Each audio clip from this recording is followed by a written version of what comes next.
The last speaker of the first round is Alice. Alice Podestà is currently working as a PhD student at the Charité as part of Excellence Cluster NeuroCure. She says she's an enthusiastic, energetic person ready to embrace the new adventures of finding out stuff. She is studying epilepsy on an ex vivo human brain tissue model, aiming to understand how seizure events are generated and propagated in the human brain. The title of her talk is Exploring Epilepsy in Human Brain, a Travel to Nowhere. Time is ready, stage is hers. Big applause for Alice Podestà.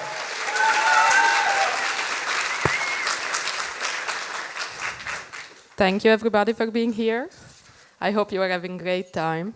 My name is Alice, as he said already, and I am studying neuroscience here in Berlin. I'm studying epilepsy. And epilepsy is a neurological disease, but I want to explain it a bit better by bringing you with me to a trip to nowhere. And when I say nowhere, I do mean nowhere, because this is where we are going tonight. Oops. To nowhere. Okay, more laugh than expected. Nice, nice. Well, for the one of you who didn't get it, this is a German joke. And this is what Germans believe. Let me explain it to you. Bielefeld, it's a city, and it's in Germany, but Germans believe that it does not exist. That is literally nowhere, and they are full of conspiracy theories around it. I'm sorry, I don't know what to say, ask them afterwards. I just know that I have to go there for my PhD project. Ooh, it does exist apparently. Yeah, but this city is literally nowhere. Why do I have to travel there for my PhD project? It's quite of a long way from Berlin. Well, the answer is very obvious. Bielefeld is special because it gives us brain tissue from human beings. Okay, cool. Maybe a bit disgusting, but I assure you I'm not a zombie undercover. I take the human tissue to study it.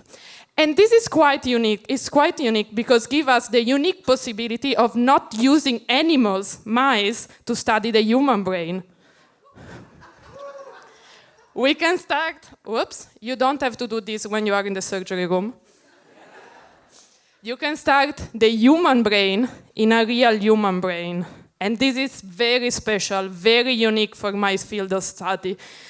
And the reason why it's so special, that's why I accepted to go to Bielefeld every month.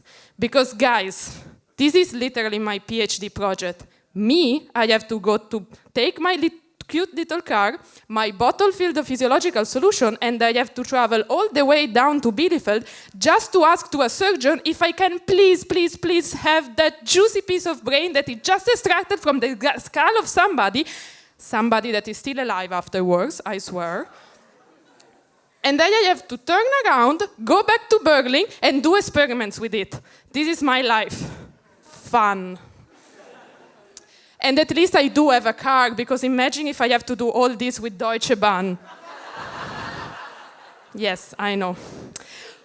Okay, so now we do have human tissue, human brains. How do we study epilepsy with it? Stay with me with the metaphor of traveling here, okay? So if we imagine the brain to be like a country, like Germany, for example, we can imagine that the neurons inside the brain are like cities. And cities are interconnected through roads. And in the same way I am going back and forth from Bielefeld to Berlin all the time, also neurons send each other informations. So neurons do use some roads to communicate. And they do it by using electrical signals. And the cool thing here is that I can look at that electrical signal. I can study how they communicate.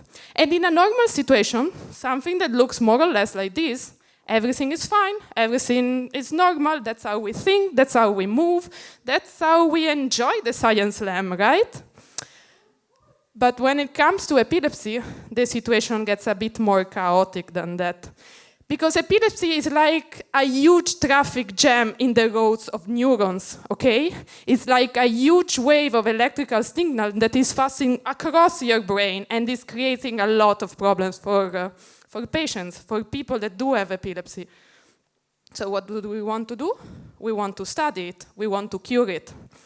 So what I can do here is that I can study how neurons communicate by blocking some of the roads that are used by epilepsy. And just look at the signal, just look at epilepsy. We have it before, big epilepsy signal. Now we have a bit smaller epilepsy signal. That's a good start. Okay, these roads are important.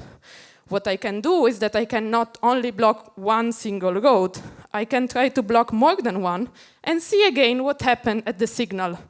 Okay, epilepsy is still there, but it's only one epilepsy. Let's call it like this, one epilepsy. But it's shorter. We are getting closer. Okay. And then eventually, when I do manage to block the right combination of roads, what happened? Well, I also block epilepsy. Boom, epilepsy is cured.